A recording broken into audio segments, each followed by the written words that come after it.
What's up, everybody? You are listening to the Credentials Unscripted podcast. I'm your host, Matt Sterenberg, and we've got another phenomenal episode for you today. We are talking with Dr. Emily Passias, the Deputy Executive Director of Advance CTE, and we're talking about how states can advance policy around career and tech ed. And they have a phenomenal report on this where they highlight some recommendations and what states can do to help advance the conversation around credentials of value. And when we're talking about career and tech ed, that's incredibly important, right? How do we begin to think about valuable learner pathways, connecting education to labor? We go through all of that, and Emily's got a really interesting perspective and a lot of wisdom and guidance on how states can begin to think about strategizing and creating a sustainable ecosystem for the credentialing conversation. So really enjoyed this conversation, but without further ado, let's get to our conversation with Emily. Here we go. All right, Emily, welcome to the podcast. Thank you. Happy to be here with you today. So we are going to be talking about the state of career technical education, credentials of value. But first, I want to get to know you a little bit and your background. How did you get into this work? Yeah, so I came to this work, career technical education work in general, after having spent a good part of my early career in higher ed, working on the post-secondary side as an academic, teaching, and shifted into career technical education and public policy in general about 15 years ago. Landed at the Ohio Department of Education in my home state of Ohio and had the opportunity to lead a lot of Ohio's work around career technical education, around data, and around credentials, and was at the Ohio Department of Education for about 7 years, but have spent about the last 7 years or so working at the national level, supporting other states in their work around CTE, around credentials, around work-based learning, and other related areas of interest, and have really become a sort of evangelist for CTE and the promise that it has to support learners in terms of economic mobility, reaching their aspirations, et cetera. It's my kind of fun. Well, I think this is a very interesting topic. There's just a number of things we'll cover today. And when I wanted to have you on the podcast, you said, well, actually, we're coming out with this great report and we'll link to it. I highly recommend everybody checking it out. But it's the State of Career Technical Education, Credentials of Value, where you go through and look at how states are conceiving of this, how they're planning for it, how they're strategically thinking, and then also how they're managing the credentialing conversations. And so we're talking about short-term credentials, non-degree credentials. Everyone's talking about this. I want to first come out with a definition, first of all. So credentials of value, it keeps coming up. States keep talking about credentials of value. Emily, what the heck is a credential of value? What do we actually mean by that? Yeah, great question. And I think that's the right entry point to the conversation.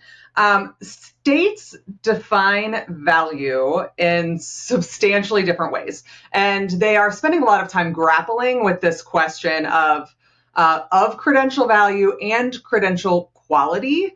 I think about those two things as sort of distinct but related concepts.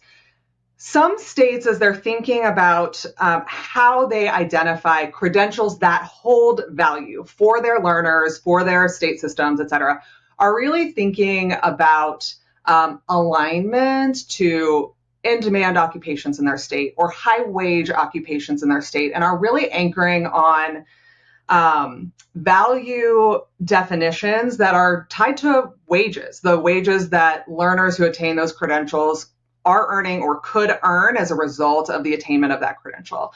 Other states are really thinking about credential value in terms of the quality of the credential. They're thinking about things like, does this credential measure the knowledge and skills that it purports to measure?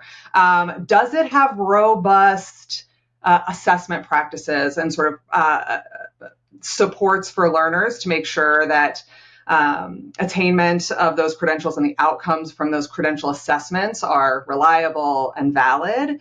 But I think most states that are in this work around credentials, and I should say not every state is doing credential related work, although I would say most are. 44 states have some sort of publicly available list of credentials that they are sharing back with their locals. Most states are sort of coming at this from a blend of quality and value. They are thinking about, like, yes, we want to incentivize and encourage folks to provide and attain credentials that are meaningful, that measure what they say they measure, and that offer the learners that attain those credentials a wage premium over what they were earning before, or over particular thresholds that they've set in their state. And states are really grappling with what value means in these contexts. And that's a lot of what we dug into with states through this report, is trying to figure out how they were defining value and then operationalizing that in their approval processes and their sort of downstream incentive processes too. Yeah, I love that you highlighted that, because it's the Wild West right now with credentialing, and just because you have a credential doesn't mean it's a credential of value. If the industry doesn't recognize it, it's not recognized by anybody. And at the root of it, it's trust, right? Do I trust that this credential means something, that it took something to earn it? And I think that's the quality and rigor of credentials is something that we need to start really addressing, right? Like, okay, what's actually in here? And if people don't trust it, if there's no understood quality and rigor behind it, then it's not going to have any value, because it's not going to communicate anything to me about what you know, right? And so the challenging work that you're doing, that states are doing, is trying to bring together all the key stakeholders to make these decisions. And one thing that you have in the piece is 4 recommendations. And I really want to go through those today. So the first thing that you have in terms of your recommendation is identifying and approving credentials of value, defining what those credentials of value are. How do we begin to have this conversation? What does effective collaboration look like? Because we've got education, we've got labor, we've got state policy. How do we actually collaborate? How do we coalesce these key stakeholders at the state level? Yeah, I mean, that's the secret sauce to all of the rest of the work that states are doing around credentialing, is getting that initial identification and approval of credentials that matter for employers and that will support learners in achieving whatever their aspirations are. Like, getting that initial identification and approval right has all sorts of downstream implications. So from a collaboration perspective, and maybe I'll back up a little bit, we have seen, to your point, a ton of work that states have been doing over the last 10 to 15 years, but I feel like it has really accelerated over the last 5 years. A ton of emphasis on non-degree credentials, short-term credentials, credentials that put learners on a path to good employment, but also provide opportunities for connections to other future education and training opportunities. We've seen more than 90 state laws passed across more than 30 states across the last 5 years. So a huge amount of action at the state level in terms of emphasis on credentials. The flip side of that, or the potential negative to this huge amount of attention on credentials, is we have seen in many states the sort of proliferation of lists. Everybody's got a list for their sort of specific piece of legislation or incentive structure or whatever. We've got a state who shared with us that they have 7 different credential lists across all of the different initiatives in their state. And from an healthcare, manufacturing, like those, is that how they define it? Like, they're thinking more like a piece of legislation has identified a specific in-demand job or something? Or like in that particular state, it's an incentive fund. So there's an incentive fund for these types of credentials. There's an incentive fund for those types of credentials.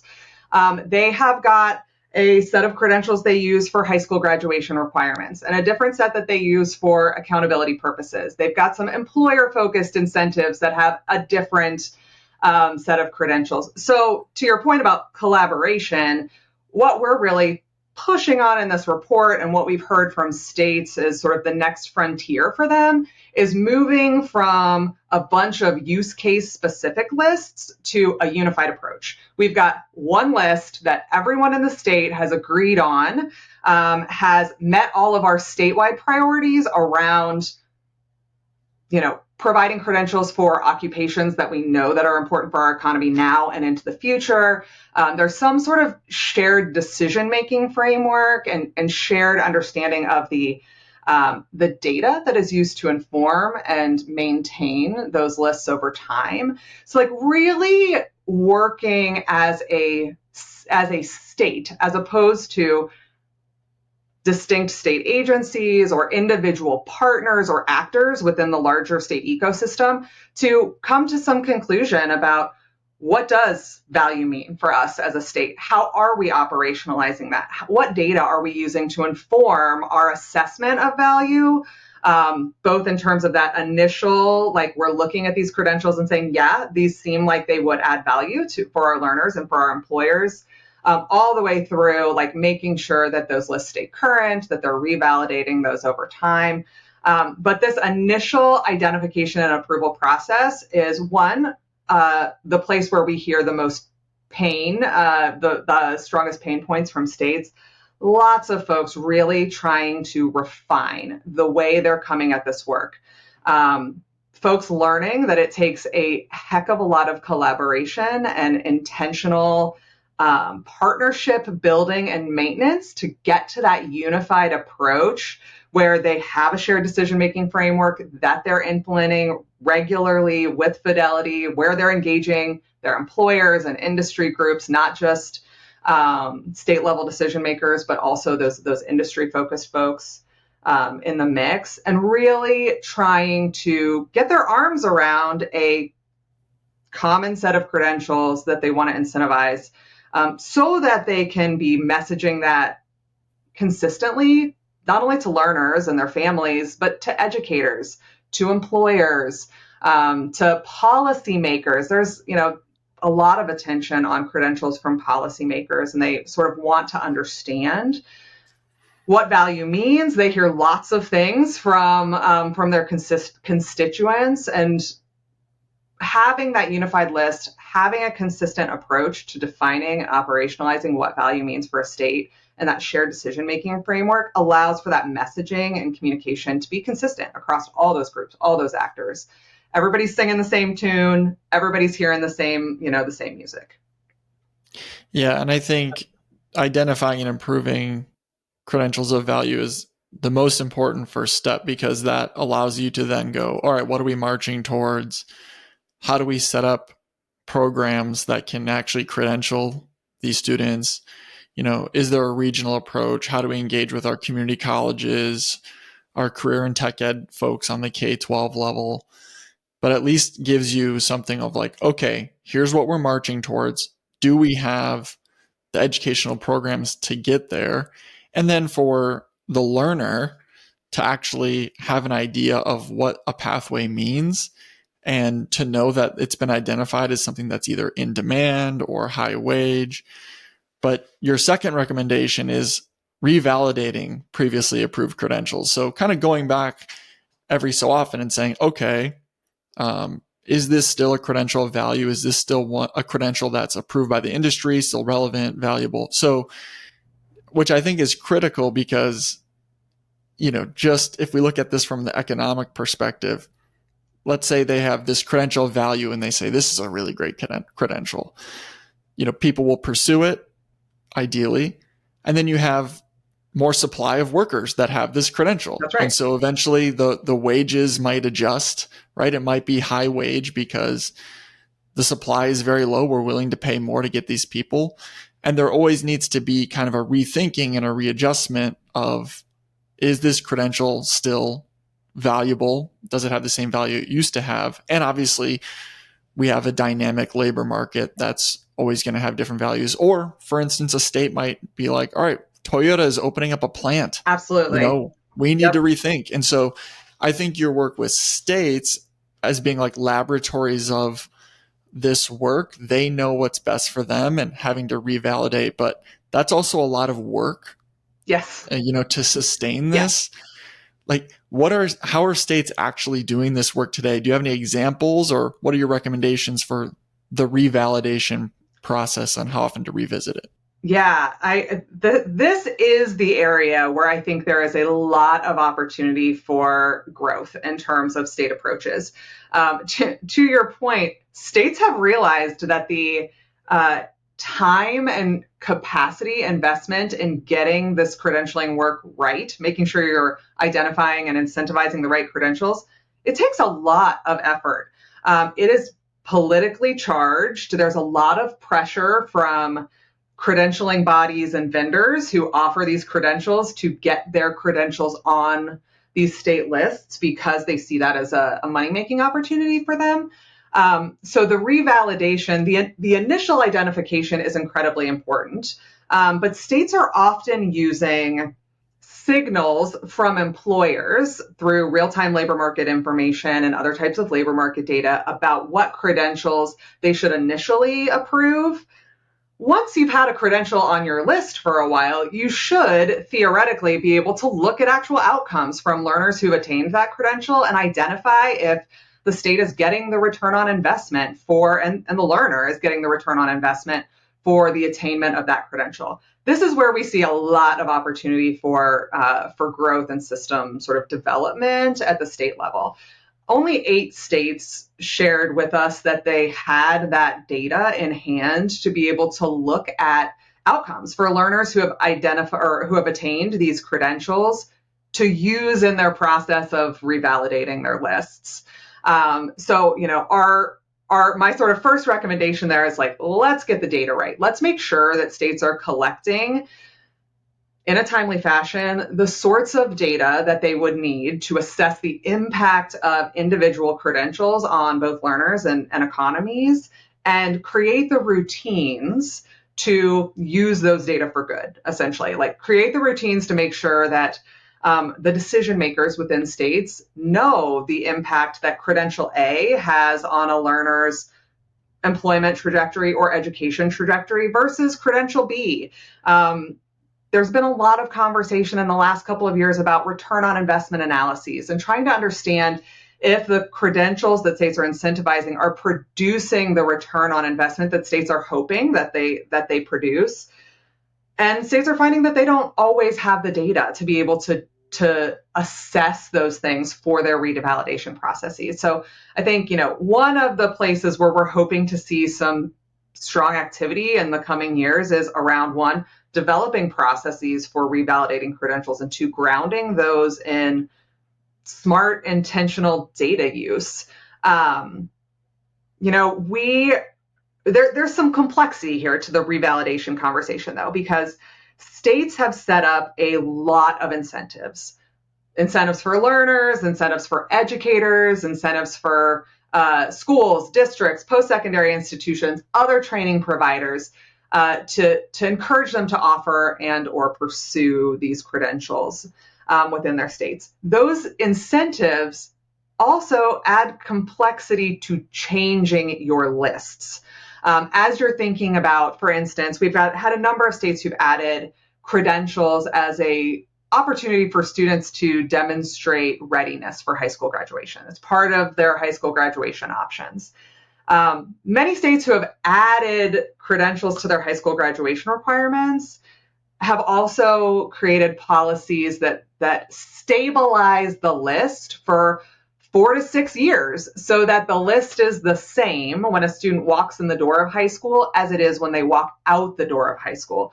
So these conversations about revalidating or keeping this list dynamic and up to date are intertwined with incentive systems and making sure that you're able to clearly communicate to folks like this list should be dynamic because we want to make sure we are meeting the needs of the labor market and setting learners up for success, and that there's a tight match between what we're encouraging learners to pursue and what employers are asking for. The revalidation process is further complicated by the attachment of incentives to some of these credentials. So one of the things that we're hearing states consider is intentional runways for removal. So giving the broader field a 1 year, 2 years, sometimes more than 2 year runway, a warning that credentials are coming off the list, and some rationale. We're seeing states think about some things that seem very simple, like if this credential no longer exists or is no longer available for learners to pursue, the vendor no longer offers it, like, let's get that off of our list. Let's make sure we're not sort of pointing learners towards things that are no longer attainable. And making some regular updates to those sorts of options more regularly. Most states say they are revalidating their credentials. Only a few are actually using outcome data. I think 8 states told us they were using some outcome data, and only 14 states told us they were using like other labor market or wage data to make those revalidation decisions. So I think having a strong credentialing ecosystem requires both getting the identification as right as you can, knowing that you're making those decisions based on signals from employers usually that are imperfect, right? Your real-time labor market data is only as good as the job ads that employers are putting out that sort of signal what they're looking for in their talent. But also getting the validation right over time, making sure that the credentials that you're incentivizing are actually making good on their promise, that are creating those good outcomes for the learners, good outcomes for the employers who are seeking them. That is a place where I think there's a lot of opportunity for states to refine their approaches, build new approaches.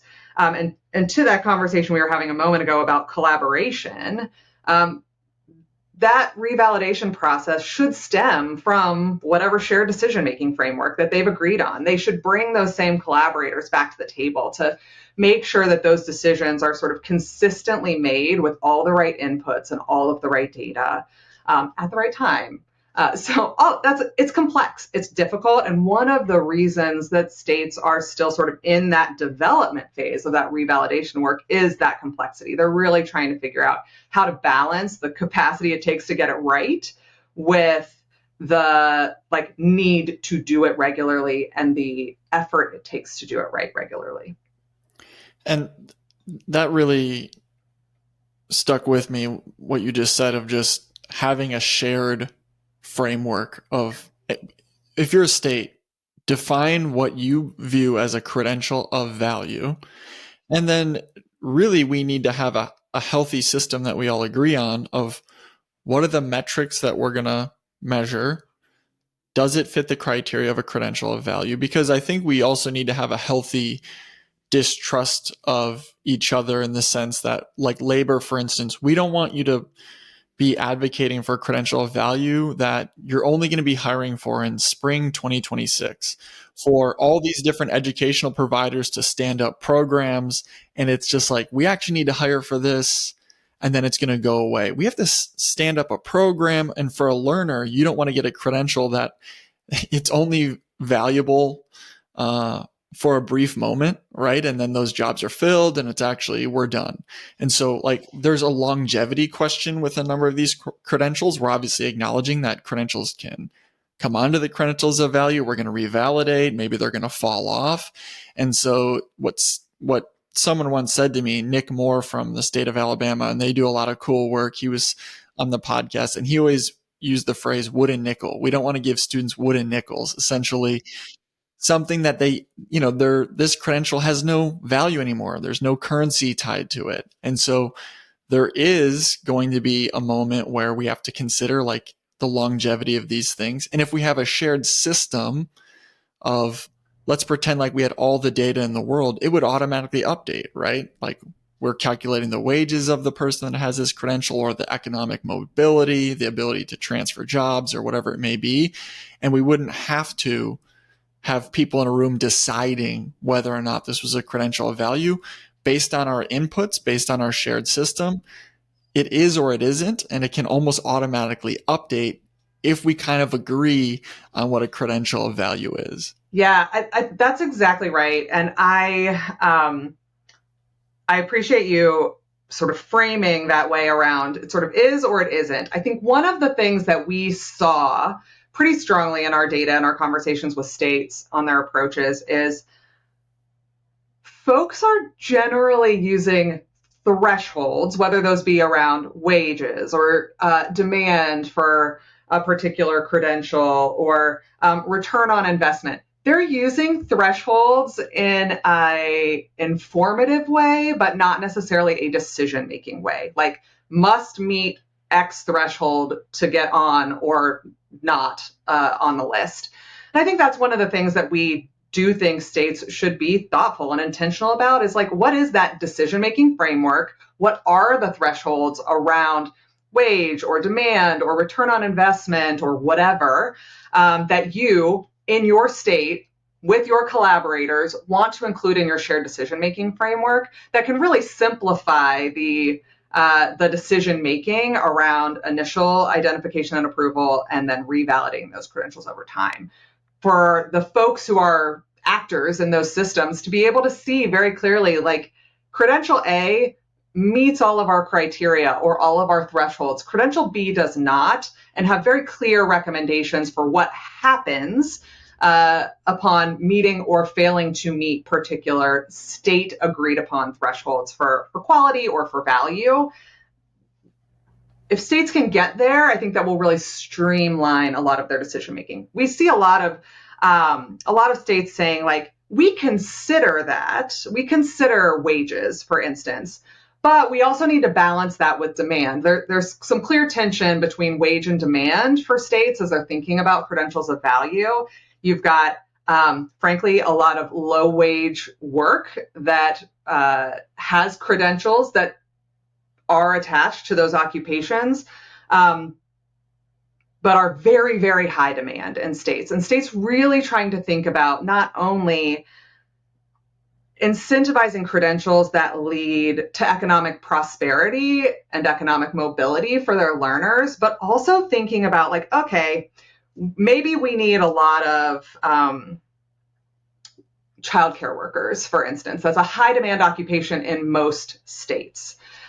There's a credential that is very commonly approved in states for folks who work in the childcare industry that is in many states not well connected to other educator preparation programs.